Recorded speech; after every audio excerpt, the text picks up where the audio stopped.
Bueno, pues muy buenas noches. Bienvenidos un día más a una de las conferencias, de las presentaciones de libros, de los actos culturales que se organizan por la Real Sociedad Económica Extremeña de Amigos del País en Badajoz, aquí en su sede de San Juan. Darles la bienvenida en nombre de esta sociedad a aquellos que no son socios de ella. Los que lo son, pues ya son bienvenidos ellos por derecho propio, naturalmente. Y indicarles que seguramente no estemos todos los que hubiéramos hecho intención de estar aquí hoy en esta presentación. Los que llevamos ya algunas millas recorridas sobre actividades culturales, pues podemos siempre encontrar alguna razón, alguna excusa, alguna coartada, por llevar las cosas a su extremo, para no estar en los sitios. Yo creo que hoy tenemos pues varias excusas y varias coartadas. Y es que competimos con otros 3 actos que se están celebrando en la ciudad hoy, en los que, como llaman ahora en el lenguaje del marketing, el target, o sea, la diana sobre la que actuamos es la misma. Personas que les gustan las conferencias, personas que están en los foros de comunicación cultural y personas que, bueno, pues nos vamos interrelacionando unos con otros. Estoy seguro que los otros 2 actos pues también notarán alguna merma y dirán que ¿dónde estamos nosotros? Pues nosotros estamos donde nos ha parecido estar, que es estar en la presentación de un libro verdaderamente interesante y en la presentación de un acto pues que estoy seguro que vamos a aprender de una parte y vamos a disfrutar de otra. Ya sabéis el viejo adagio de enseñar deleitando. Los libros de historia son robustos en sí mismos y si además están perlados y están rodeados de una literatura que los hace agradables, pues naturalmente doble bien.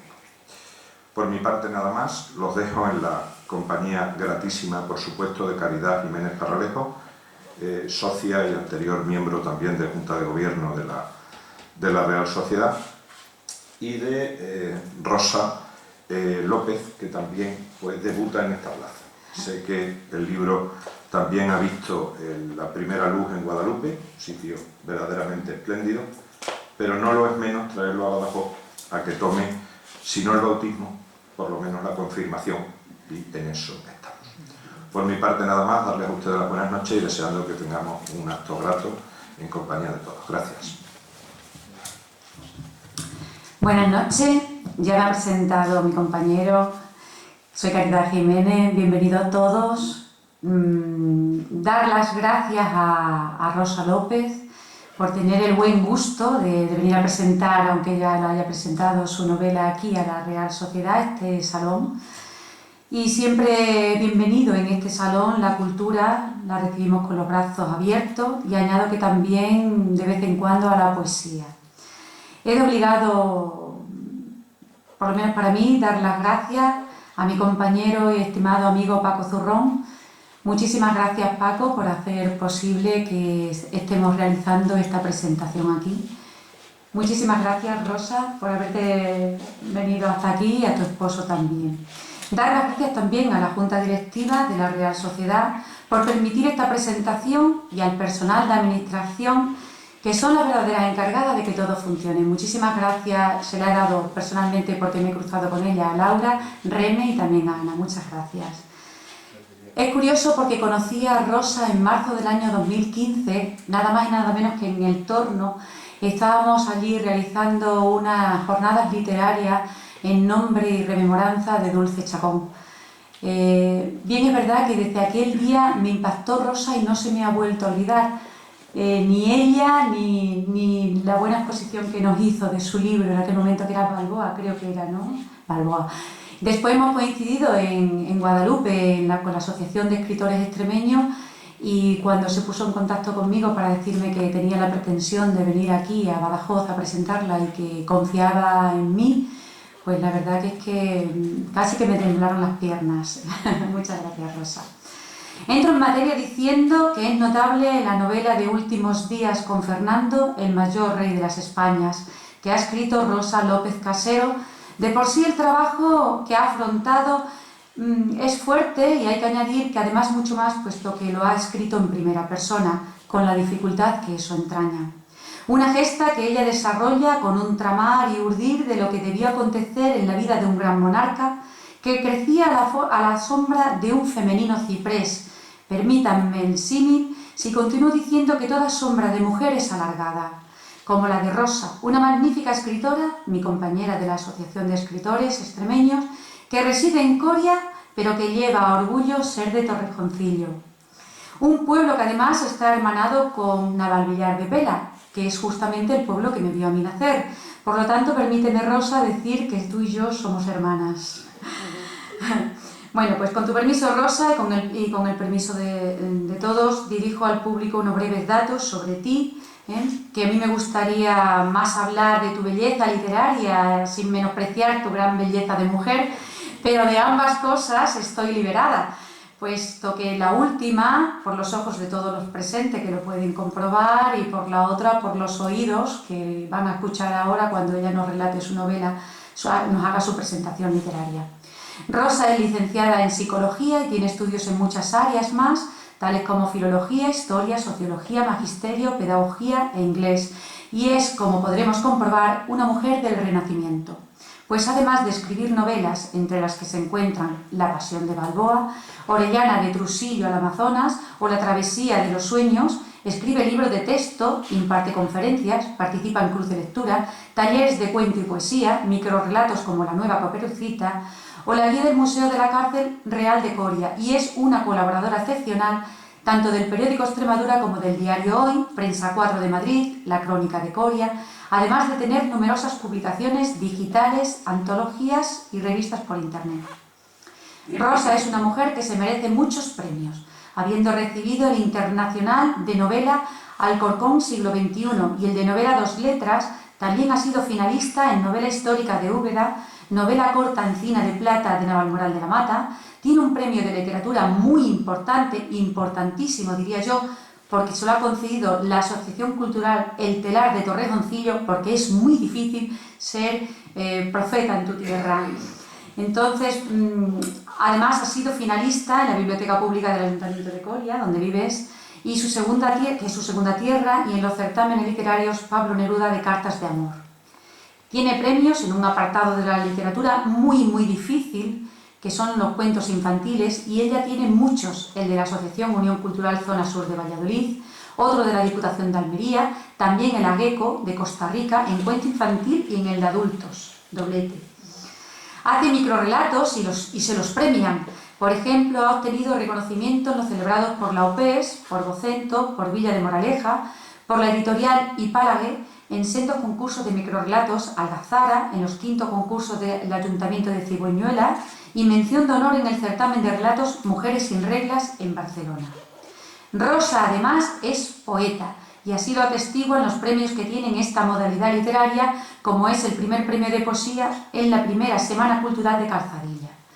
Tengo que decir que me honra Rosa con su sorpresa para que un abate como yo presentase esta tarde aquí, en mi casa, porque la Real Sociedad de Badajoz, como bien ha dicho mi compañero Venegas, es mi casa desde hace más de 15 años y es una casa real, no porque lo digan sus siglas, sino que es porque lo hacemos realidad todos nosotros, todos los que venimos aquí, todos los que colaboramos con ella y todos los que participamos. No es real de realeza, aunque hayamos venido hoy a presentar Últimos días con Fernando, que fue un real monarca e iniciador del moderno gobierno, como nos dirá Rosa.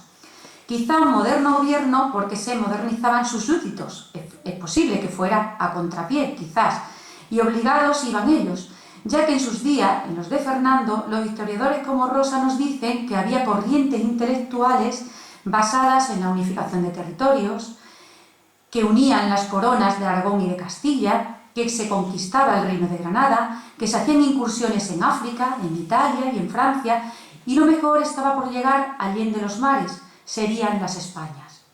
Desde luego Fernando de Aragón era un príncipe nuevo y tenía que ser capaz de ejercer su autoridad en su reino, como ahora nos expondrá Rosa, con altas cotas de éxito y demostrar sus dotes como príncipe nuevo sin ayuda, en nuestros días, del fútbol. No iba a ser fácil, por muchos poderes religiosos que usase a su servicio, para lo que envolvía su significado y simbolismos religiosos, todas las grandes empresas que acometía, sin subordinarse a él, como nos comentará Rosa, como bien lo recomendó su amigo florentino Maquiavelo. Soy licenciada en documentación, pero mi mayor defecto es que soy muy curiosa. Entonces, y una ávida lectora. Entonces tengo que preguntar que qué creéis vosotros que fue primero, si la gallina o el huevo, o si fue antes Fernando de Aragón, un príncipe nuevo, o el manuscrito del príncipe de Nicolás Maquiavelo. ¿Qué fue primero, no? Porque todos recordaremos que en 1513 Nicolás Maquiavelo tenía todo el tiempo del mundo para escribir porque estaba encarcelado en San Castiano bajo la acusación de haber conspirado contra los Médici. Y escribe El Príncipe, aunque se publicaría muchos años después, en 1531, cuando ya Fernando de Aragón llevaba 15 años muerto, por lo menos. Lo mismo que llevaba César Borgia, que es otro sobre el que dicen que se basó Maquiavelo para escribir dicho libro. Empatados a muerte, creo que ambos pudieron ser la inspiración, amén de muchos otros príncipes coetáneos que abrazaron la política del nuevo Estado que se gestaba ya en aquellos años. Desde aquí os animo a quien no haya leído el libro del Príncipe de Nicolás Maquiavelo que lo haga, pero por favor no cojáis la edición o la versión ampliada de Napoleón Bonaparte, que es la que me he leído yo, porque al final vais a terminar pensando que los soviéticos no fueron los que consiguieron la paz de Europa ni los que terminaron con la Primera Guerra Mundial. Y permítanme hacerles otra recomendación más, que sean 3 libros. Háganse del autor Sun Tzu, su tratado del arte de la guerra, para saber que es mejor un mal acuerdo que un buen pleito. Y tómese este como cualquier contienda moderna de lo cotidiano, donde se produzca un rifirrafe sin importancia. Digamos, por ejemplo, para encontrar una plaza de aparcamiento en el centro de Badajoz, como en mi caso, ¿no? Es una anécdota alegre. El segundo libro, que sea el mencionado Príncipe de Nicolás Maquiavelo, que les dará las pistas de un buen gobierno en plan teórico. Y tercero el que presentamos esta tarde aquí, tómenlo como referencia práctica de un buen gobierno, un gobierno maravilloso, en el maravilloso libro que nos trae Rosa López sobre el gran monarca Felipe II de Aragón, en su novela Últimos días con Fernando, el mayor rey de las Españas. Cuando quieras, estimada Rosa, tienes la palabra. Gracias. Muchas gracias. Bueno, buenas tardes. ¿Ya? Buenas tardes, gracias a todos ustedes por asistir. Gracias a Cecilia por sus palabras y a Cari, que ha hecho una exposición estupenda de mi persona y de mi obra.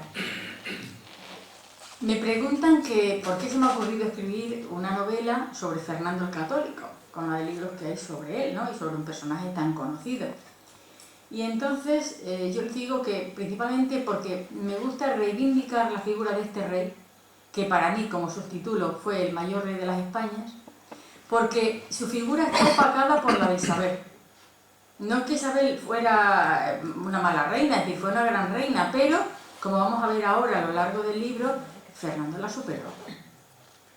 Isabel no hubiera hecho todo lo que hizo y su reinado no hubiera sido tan fructífero si no hubiera tenido a su lado a su esposo Fernando. Y lo que tú decías de Maquiavelo, precisamente Maquiavelo parece que en el que se fijó fue en la figura de Fernando, porque además fue un político no al uso, sino un político moderno que introdujo a España en la Edad Moderna. Además, fue el primero que se dio cuenta de la importancia de la diplomacia, que creó el ejército moderno, que fue un gran estratega, que era una persona que se las ingeniaba para hacer y deshacer acuerdos y para acordar alianzas que parecían imposibles. Y sobre todo porque era una persona astuta y muy reflexiva. Todo lo que tenía de irreflexivo en las batallas lo tenía de reflexivo en la política, en el gobierno. Lo divido en 3 partes, el libro. Al principio hay un árbol genealógico con todos los ascendientes de Isabel y Fernando, porque como sabéis eran primos segundos, descendían todos de Alfonso el XI, ¿no? De los Trastámara. Luego hay 3 partes y un mapa que divide cada una de las partes. La primera sobre la infancia de Fernando, la segunda el apogeo y la tercera el declive. Otra diferencia también de mi libro con los que están escritos, la mayoría de los que han escrito sobre Fernando son biografías o ensayos. El mío es una novela histórica Y al contrario de todos los otros escritos sobre él que comienzan con el matrimonio con Isabel, como si esta persona no hubiera tenido infancia y adolescencia. Entonces, yo comienzo con su infancia, porque le ocurrieron hechos extraordinarios cuando era niño, Fernando. Entonces, doy a conocer toda la historia de este personaje. Y aparte también, porque me da rabia que todos los cronistas y los historiadores y los juglares y trovadores hayan ensalzado tanto la figura de Isabel, que es lo que más conocemos. El otro día estuve hojeando un libro que tenía 800 y pico páginas y todo lo había hecho Isabel, todo.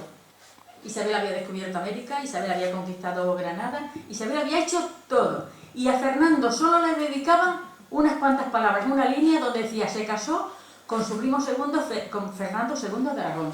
Eso es lo que hablaban de Fernando.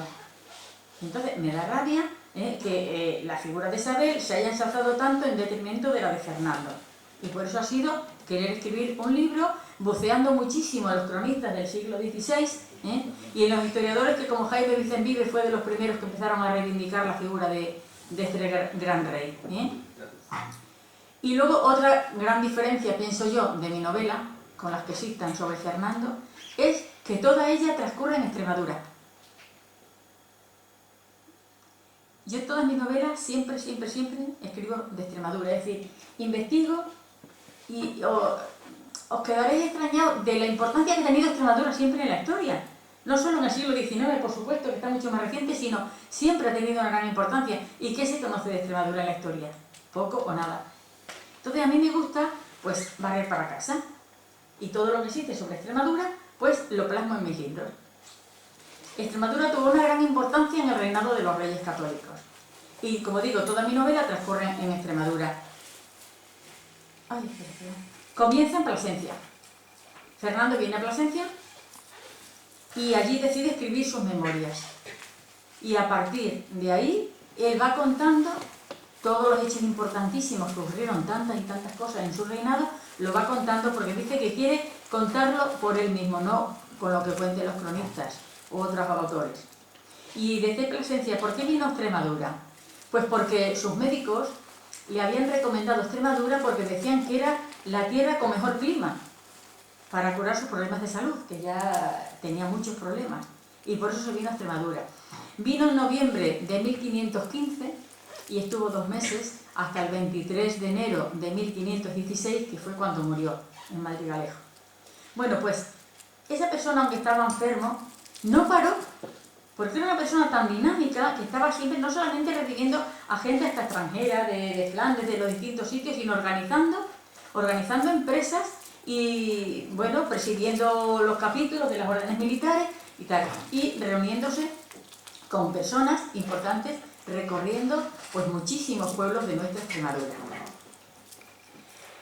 Fernando, por circunstancias del destino, ni nació ni murió en un palacio, como sabéis, nació en un pueblecito, en Sos, que luego lo llaman Sos del Rey Católico, y también murió en la casa de Santa María, en Madrigalejo, en otro pueblecito de Extremadura. Y también su boda fue una boda secreta, no fue una boda de príncipe. Él ya era rey de Sicilia cuando se casó con Isabel, mientras Isabel solo era princesa heredera. Su boda también fue secreta en Dueñas, en un pueblecito, porque lo hicieron a espaldas del rey que era el hermano de padre de Isabel, que era Enrique IV de Castilla. Entonces, como veis, su vida no fue una vida al uso de príncipe. En Gerona le ocurrieron hechos importantes cuando era un niño de 9 años, que lo plasmo todo en la novela. Y algo importante, a los 13 años ganó la primera batalla a los catalanes. Ahora que está tan de moda el tema catalán, mi novela salió en marzo, pero ya la tenía escrita tiempo antes de todo este barullo de los catalanes, y se plasma la lucha que siempre ha tenido el gobierno, en aquel caso de Aragón, porque pertenecía a Aragón, porque nunca ha sido un reino independiente, con los catalanes. Y es porque ellos no aceptaban el ser gobernados por otros que no fueran catalanes. Entonces, como además Juan II de Aragón, el padre de Fernando, era castellano, y Fernando de Antequera también, todos pues no aceptaban el gobierno, igual que no aceptan ahora el gobierno de España, el gobierno de Madrid. Bueno, es muy largo y no quiero entreteneros de lo que yo pienso porque viene todo este jaleo de los catalanes. Bien, pero como digo, está aquí explicado hace 500 años, pero ya estaban dando guerra. Bien, pues como digo, ganó la primera batalla los catalanes porque estaban en guerra Aragón con Cataluña, con el condado de Cataluña. Y Fernando pensó que eso era jauja, pero luego se daría cuenta, cuando tenía 14 años, cuando sufrió la primera derrota por parte de los catalanes. Y a partir de ahí, él, aunque era todavía un muchacho, pero estaba muy bien preparado militarmente por su padre, se dio cuenta de la importancia que tenía planificar bien cualquier empresa que se fuera a abordar, en cualquier aspecto, si era en una batalla, si era en un tratado, en cualquier aspecto que fuera. Entonces, él siempre lo planificaba todo, lo medía todo al milímetro. Se reunía, se dejaba asesorar por las personas más importantes, y si él no sabía que iba a tener unas mínimas garantías de éxito, no abordaba ese tema. Porque decía que para qué iba a gastar fuerzas, ¿no? Es decir, siempre lo hacía todo planificado y todo medido.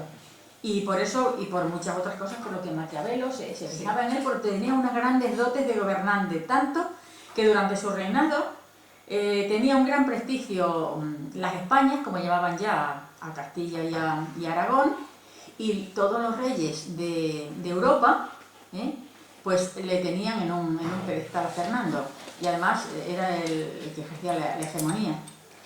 Aquí tenemos una imagen, un retrato en pintura, claro, porque no existía el retrato, de Fernando. Y cuenta una leyenda que cuando Felipe II iba con su hijo, el que iba a ser Felipe III, por el Escorial, iba enseñando la galería de retratos, y al llegar aquí, al de Fernando, le dijo: mira, a este le debemos todo lo que somos tú y yo.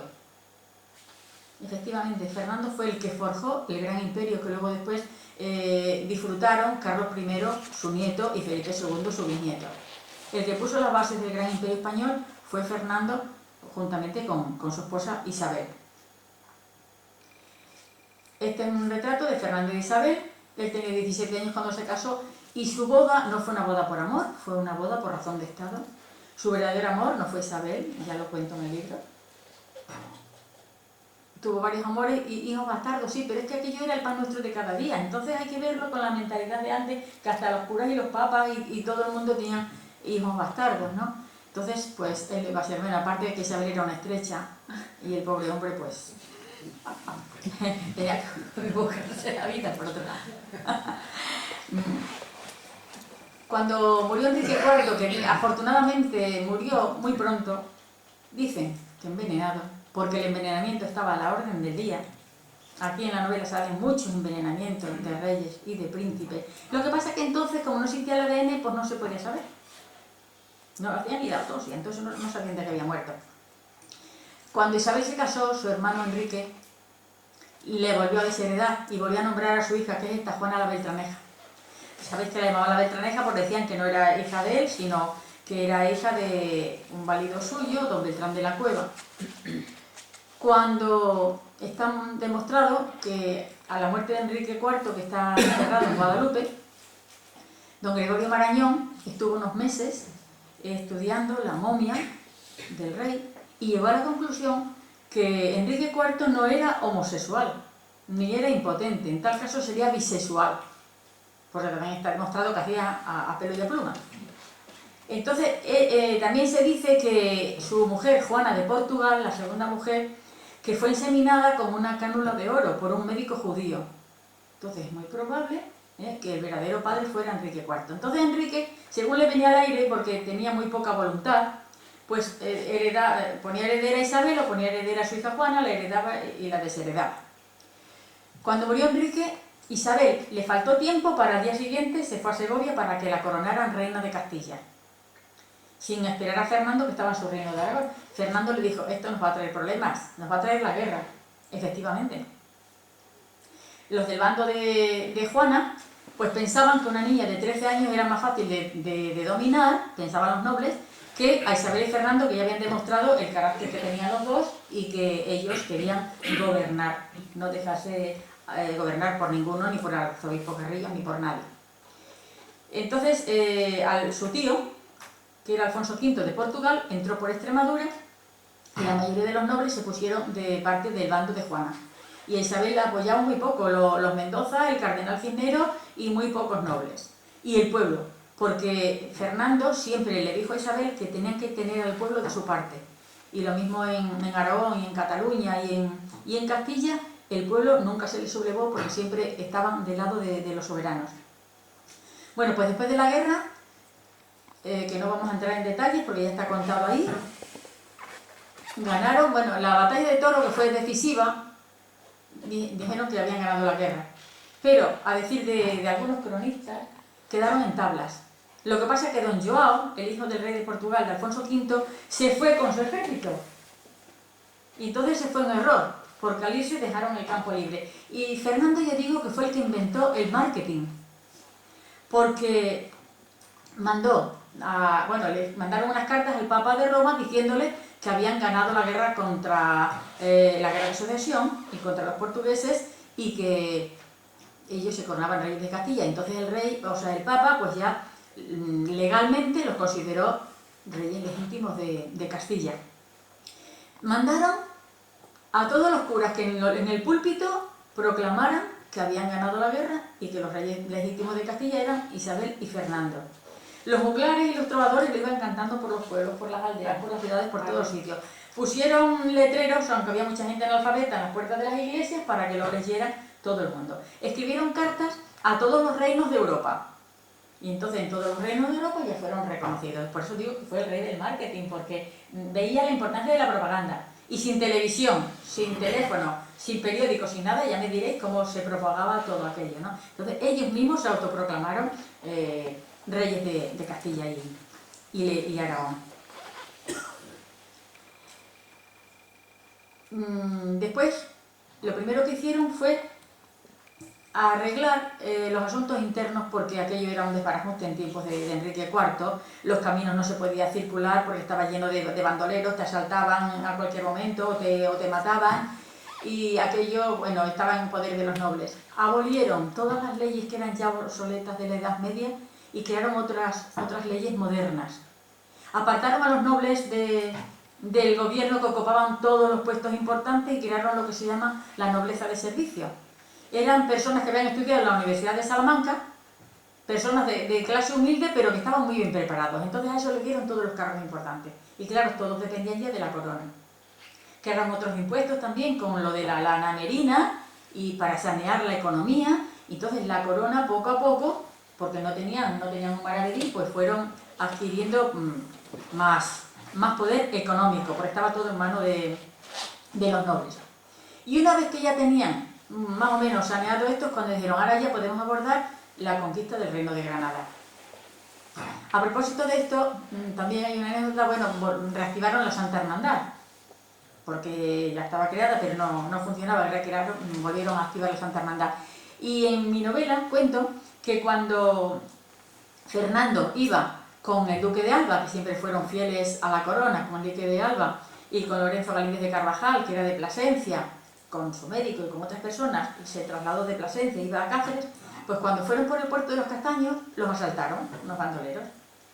Y claro, la Santa Hermandad eran a lo mejor 6 personas, o sea, una cuadrilla de 3 parejas, y allí dependían de Cañaveral.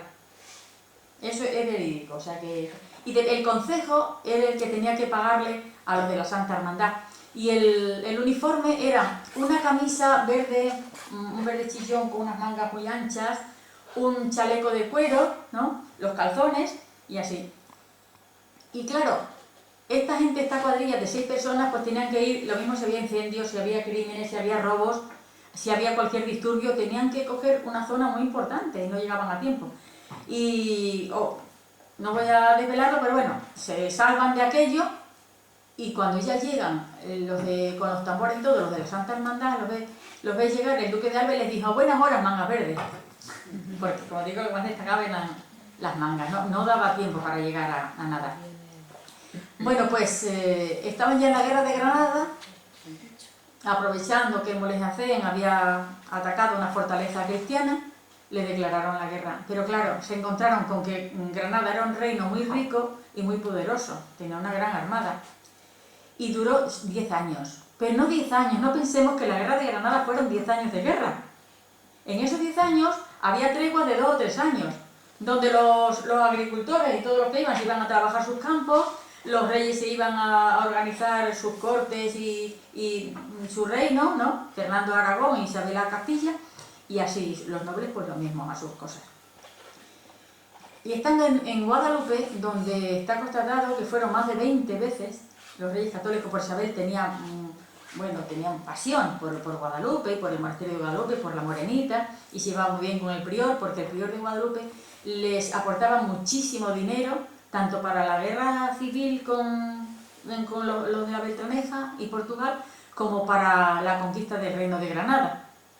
Y entonces, estando allí, en Guadalupe, pues le viene a Fernando de los catalanes diciéndole que mediaran el conflicto con los payeses de Remensa.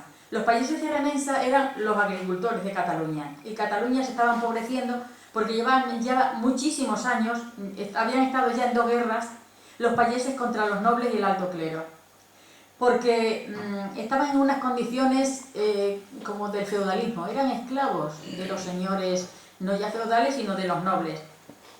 Y además querían que se abolieran los malos usos. Entre ellos, porque esto es amplísimo, pero resumiendo, entre ellos era, por ejemplo, si una mujer, una payesa, moría sin hacer testamento, la mitad pasaba a su señor, el señor era el conde o el duque o el del que dependiera, y la otra mitad para su marido. Además, los nobles les tenían puesto, por ley, un tributo tan alto que aunque estuvieran toda la vida trabajando, no podían pagarlo para ser libres. Es decir, siempre tenían que estar sujetos a la tierra de su señor. Si al noble se le incendiaba, bueno, pues un almacén o una fortaleza, tenían que ir todos los payeses gratis a apagar el fuego y luego se la tenían que reconstruir, también gratis. Si una payesa le ponía los cuernos al marido, si el marido no se enteraba, no lo sabía, entonces le quitaban todo y se repartían todo lo que tuviera, la mitad para el señor y la mitad para el marido. Pero si el marido lo sabía y era consentidor, entonces todo pasaba a ser del señor. Luego también sabemos el derecho de pernada, ¿no? Cuando se casaba una doncella, pues el señor tenía derecho a acostarse con ella, antes que el marido. Entonces, bueno, pues estaban ya tan hartos que ya llevaban 2 guerras y en Cataluña estaba empobreciendo el campo, la economía, todo. Y le pidieron al rey, que el rey de Aragón era Cataluña, pertenecía a Aragón, que mediaran el conflicto.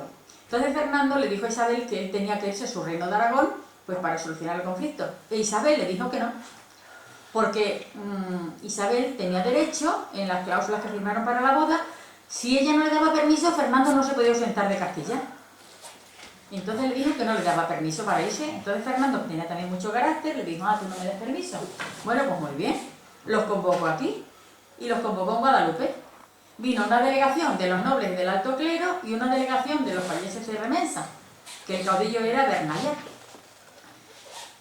Y Fernando no es que digamos que tenía ciencia infusa, Fernando era, como digo, muy prudente en la política y se rodeó de un consejo de los mejores juristas que había en Castilla y en Aragón. Y de los mejores, de los hombres de la iglesia, porque eran las personas más cultas en aquellos tiempos, los que más sabían, ¿no? Los más preparados.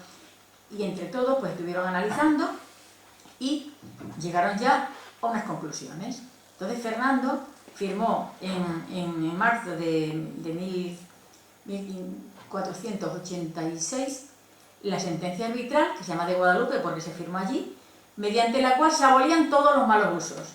Decía que los payeses, mediante una módica cantidad, un pequeño tributo, podían ya pagárselo al señor y ser libres, irse a trabajar su tierra o hacer lo que quisieran. Y bueno, pues así se reivindicó lo que venían tanto tiempo demandando.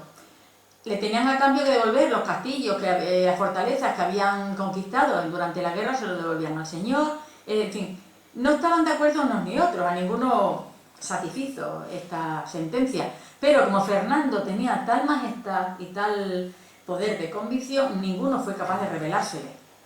Lo acataron a regañadientes, lo firmaron, y además Fernando les puso una cláusula que tenían que mantener la paz durante 101 años. ¿Ya me viene? 101 años, pues esa generación y la siguiente ya no existía ninguna, o sea que la paz tenía que reinar sí o sí. Estas son las murallas de Granada, como digo, luego ya siguieron ya, y sabéis al final, que conquistaron el reino de Granada, Boabdil, que es le entregó las llaves, La primera campana que se puso en lo que era una mezquita, en la primera iglesia cristiana de la Alhambra, se le regaló el prior de Guadalupe a los reyes católicos. Fernando se dio cuenta de que aquello ni era ejército ni era nada lo que tenía. Se dio cuenta cuando la guerra civil de Castilla. Entonces esto que es una bombarda, y vio que las armas de fuego eran importantísimas para hacer los boquetes en la muralla, para atacar y para poder tener éxito, ¿no? Y también vio que los moros tenían la armada, una gran armada, la marina mercante, que era tan importante. Entonces todo esto pues lo incorporó al ejército y dijo que él iba a crear un ejército que no dependiera de los nobles, que eran los que aportaban sus soldados, ¿no?, cuando tenían alguna guerra, sino un ejército directamente dependiente de la corona y un ejército bien formado, porque no sabían hasta dónde se tenían que cambiar los soldados aquellos del pueblo, ¿no? Y esta es una carta manuscrita de la reina Isabel, yo la he tenido en mis manos, está en Guadalupe, en la biblioteca, firmada de su puño y letra el día 2 de enero de 1492, cuando ya subieron a la Alhambra, cuando expulsaron a los moros, diciéndole al prior que en aquel día pues ya Granada era cristiana. Y esta es la misma carta ya traducida del castellano del siglo XV a un poco ya al castellano más moderno. Y firmaba yo la reina. También hay luces y sombras, no todo fue perfecto en su reinado. Algo que en los libros de texto pasan por alto y no nos lo dicen, pero yo me gusta ser objetiva.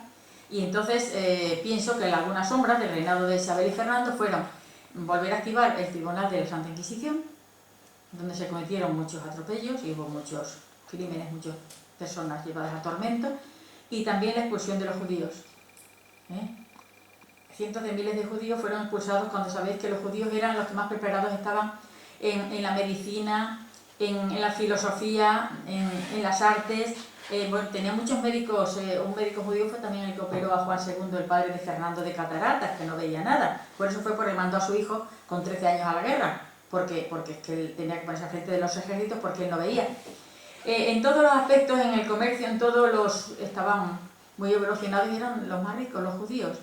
Y entonces las consecuencias que trajo la expulsión de los judíos fue que España se empobreció porque disminuyó muchísimo la población. Y además la sociedad también se empobreció. La cultura y todo pues quedó disminuida. Estos mapas, como digo, los tengo en las distintas, en las 3 etapas en que se divide el libro. Esta es la reconquista de la expansión atlántica. Bueno, también simplemente Colón estaba dándoles la vara, siguiéndolo por todos los sitios que iban, para presentarles su proyecto de ir a las Indias por Occidente. Isabel estaba obnubilada por la labia que tenía Colón. Isabel por ello hubiera dicho que sí, pero Fernando es el que la frenaba y le decía, para. Ahora estamos... Fernando lo que no hacía nunca tampoco es meterse en 2 empresas a la vez. Estamos en la guerra de Granada. Cuando terminemos la guerra de Granada, nos metemos en otra empresa, pero sí, abordar 2 cosas a la vez, no. Entonces, cuando ya terminaron la guerra de Granada, recibieron a Colón, pero también, como Fernando no se fiaba, porque también era un poco desconfiado, ¿sabes?, porque le habían pasado muchas cosas, le habían ocurrido muchas traiciones, había sufrido muchos atentados, entonces no se fiaba mucho de la gente. Y entonces lo que hizo fue convocar en Salamanca un consejo de los sabios para que analizaran aquel proyecto que les presentaba Cristóbal Colón.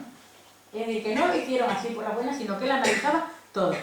Y una vez analizado, pues a Colón le echaron por tierra todo lo que él decía. Y claro, Colón no tenía muchos estudios a lo mejor de astronomía o de geografía, y se dio cuenta que no era capaz de competir con aquellos sabios. ¿Qué hizo? Que se preparó mucho mejor, se escribió con sabios italianos que habían estudiado mucho sobre la Tierra, sobre todo, y luego ya, bueno, pues cuando se lo presentó, cuando terminaron, como digo, la guerra de Granada, en Santa Fe firmaron las capitulaciones, y el resultado fue pues la conquista de las Indias, ¿no?, la conquista de América. Y fijaos si Fernando no era una persona egoísta, porque cuando se conquistó el reino de Granada, se le adjudicó a Castilla, cuando el que había ganado era él. De hecho, cuando terminaron, él se lo comunicó al Papa, que Granada ya era cristiana, y el Papa le mandó a Fernando, le dio el título de rey católico para él y sus descendientes, a Fernando. El que ganó la guerra y el que estuvo allí fue Fernando. Isabel también hacía lo que podía, ¿eh? Isabel iba a pedir dinero a un sitio, a otro, es decir, para que la gente se fuera también con su ejército, ¿no? Pero la verdad, ¿sabes? El mundo, así es ahora, como el mundo hace 500 años era de los hombres, ¿no? Pues ya está, pues los que iban a la guerra eran los hombres y el que ganó a los moros fue Fernando. Una vez, bueno, ya habían terminado también toda la conquista de las Islas Canarias antes y también todas las Indias se le adjudicó a Castilla. Pero es que Fernando se consideraba tan rey de Castilla como Isabel. Llevaban tantos años casados. Y además que en todos los escritos siempre ponían el nombre del rey, eso lo sacó la incondición, y al de la reina, es decir, que él se consideraba rey de Castilla. Pero estaban muy equivocados.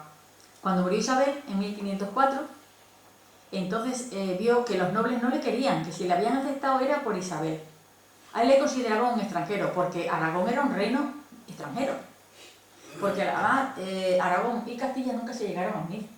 Estaban gobernados por la misma corona, pero cada uno conservó sus leyes, sus costumbres, sus cortes, su moneda, sus instituciones, todo. Es decir, que cada uno eran reinos independientes, solamente unidos por los mismos soberanos que eran los que gobernaban en los dos, ¿no? Cuando le vinieron los dolores de cabeza fue una vez muerta Isabel, le dejó como regente, él dijo que no quería ser rey de Castilla, dejó de utilizar el título de rey de Castilla y ya fue como regente. Isabel le dejó en su testamento que fuera el regente porque su hija Juana pues no estaba bien para gobernar. Pero sabían de los malos tratos físicos y psíquicos que su yerno le había infligido a su hija. Entonces, además que estaba en tratos con Francia y Francia era enemiga de ellos, por tanto no le podían ver a Felipe el Hermoso. Cuando murió Isabel vinieron ya a hacerse cargo como reina propietaria, que era la reina Juana, y como rey consorte su marido, ¿no? Felipe el Hermoso. Pero Felipe pues quería gobernar él en Castilla. Entonces pasó por alto la Concordia de Salamanca, pasó por alto el testamento de Isabel y todo, y entonces estuvo jugando al ratón y al gato con él, diciendo dónde y cuándo se veía, y le hizo firmar los acuerdos de Villafáfila y de Remesal a Fernando y le dijo, y te vas a tu reino de Aragón. Y entonces el cardenal Cisneros le dijo, pero con lo que tú eres, ¿cómo lo permites? Y le dijo, él estaba ya además enfermo, dijo, si yo tuviera 3000 lanzas, me plantaría cara, pero si no las tengo, él, como decimos, nunca guardaba una empresa, si él no tenía más que 4 nobles que le seguían, y todos los nobles habían ido con este porque pensaban que era más fácil también, porque además les había prometido todos los privilegios, los que tenían antes del reinado de Isabel y Fernando.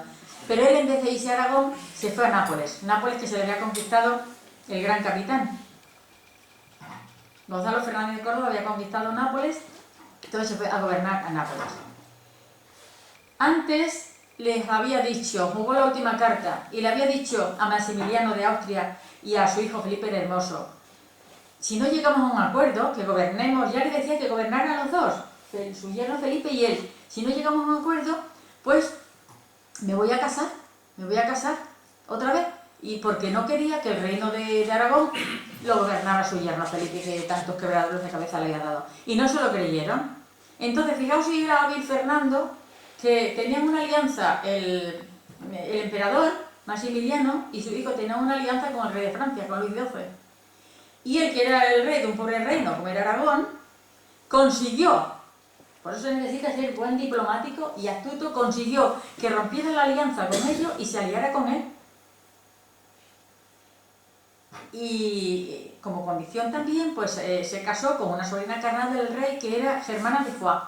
Germana tenía 18 años y él 53. Entonces todo su empeño era que Germana quedara embarazada para que el reino de Aragón no lo gobernara su yerno. Esto es un insecto que se llama la cantárida. Y decían que el polvo seco de cantárida machacado que era un gran afrodisíaco. Vamos, que esto era la Viagra del siglo XV y XVI. Pero la pobre Germana le daba tantas cantidades y también los testículos de toro y en fin, todo lo que decían que era afrodisíaco, que el pobre enfermó que estuvo a punto de costarle la vida. Tuvo 3 años entre la vida y la muerte. Pero bueno, Germana quedó embarazada. Y tuvieron un hijo, Juan de Aragón, pero con tan mala suerte que a las pocas horas de nacer murió. Y por más que intentó Germana, pues bueno, yo creo que casi se lo cargó. Cuando vino ya a Extremadura, que le recomendaron a los médicos que viniera porque estaba enfermo de tantos potingues como le daba, ¿no? Estas son las cuentas del Gran Capitán, muy curiosas, lo tengo también aquí en el libro, tan famosas, pero no nos vamos a detener en ello. Y luego hay un personaje también real, muy importante, extremeño, de Trujillo, que además ha salido aquí en un sello, Diego García de Paredes. Era el Sansón de Extremadura. Le llamaban así porque tenía una fuerza descomunal y además él solo se enfrentó a los turcos porque estaban luchando contra los turcos, y el Gran Capitán, que no perdió ninguna batalla, y el Sansón, pues era su íntimo amigo, lo mismo, luchaba contra decenas de franceses, y ahí también, bueno, pues unas aventuras de que viene por Coria y todo. Tenía tal fuerza, él ya quería irse a Trujillo a ver a su novia. Y claro, estaba en la reja, esas rejas que había antes, que hay por aquí, por la provincia de Badajoz, hay muchas que salen así por fuera. Y él querría abrazarla más, entonces ¿qué hizo? Pues como tenía tanta fuerza, pues forzó y abrió la reja. Y estuvo con ella, pero ya cuando amanecía ella empezó a llorar, que iba a ser de cuando la gente se enterara que su honra iba a quedar en entredicho, y le dijo, no te preocupes. Entonces, ¿sabes lo que hizo? Hasta que fue de día, se fue por todas las rejas de Trujillo y todas las forzó y todas las abrió. Entonces, cuando despertaron los trujillanos, vieron que todas las rejas estaban forzadas, y entonces pues la honra de su novia quedó a salvo. Esa es una anécdota que la recogen los cronistas del siglo XVI, o sea que verídica. Y creo que yo la he recogido también. Fernando no solamente se preocupó, como digo, de sus vasallos, de dictar muchas leyes, sino que también dictó leyes importantísimas para los indios, como llamaban a los americanos, ¿no? Para nuestros indios americanos, para las indias. ¿Sabéis que estaba prohibido por la Iglesia que se casaran los españoles con las nativas? En mis otras novelas, en la de Orellana y en la de Valois, eso se ve cómo se amancebaban con ellas, porque iban solteros, iban casados, pero las mujeres se solían quedar en España. Y claro, pues empezaban a nacer niños mestizos. Y ya Fernando dictó las leyes de Burgos y las leyes de Valladolid, mediante las cuales permitió el matrimonio entre los españoles y las mestizas. Es decir, que él favoreció el mestizaje y la unión, cosa que no hicieron los ingleses, ni los holandeses, ni ninguno de los otros. Y también se preocupó de las mujeres. Imaginaos, fue el creador el que puso las bases de lo que serían luego los derechos humanos, que entonces ni se conocían. Se preocupó de las mujeres. Decía que una mujer que estuviera, una india, embarazada a partir de 4 meses, que no trabajara. Y también de las que estaban solteras o viudas, que las acogieran, las monjas y todo, para que no se descarriaran. Es decir, se empezó a preocupar de todo eso y muchas otras leyes. Esto ya es otro mapa, ya en 1516, como digo, él estuvo 12 años todavía gobernando. Si Fernando no hubiera valido nada, que la que valía era Isabel, pues a la muerte de Isabel no hubiera hecho nada. Sin embargo, realizó muchas otras empresas. Se conquistó el reino de Navarra. Se conquistó el reino de Navarra. Y también, como digo, se lo adscribió a Castilla. Se terminaron de conquistar muchas posesiones del norte de África, pero no era ambicioso. Si hubiera sido ambicioso de conquistas, media África hubiera sido de España. Sin embargo, lo que conquistaron fueron no solamente las que están aquí de Melilla, Omán, Argel, Bujía, sino también Alcázar-Quibir, Trípoli, muchísimas otras, pero eran los puntos estratégicos y eran plazas fuertes porque se decía que los moros estaban otra vez intentando otro ataque a España, para apoderarse otra vez de España. Entonces, pues dejaba ahí guarniciones para evitar si los moros intentaban otra vez venir a la península, ¿no? Entonces, pues por eso fue. Y luego además, bueno, pues todo esto que tenemos de Sicilia, de Cerdeña, de Nápoles, etc.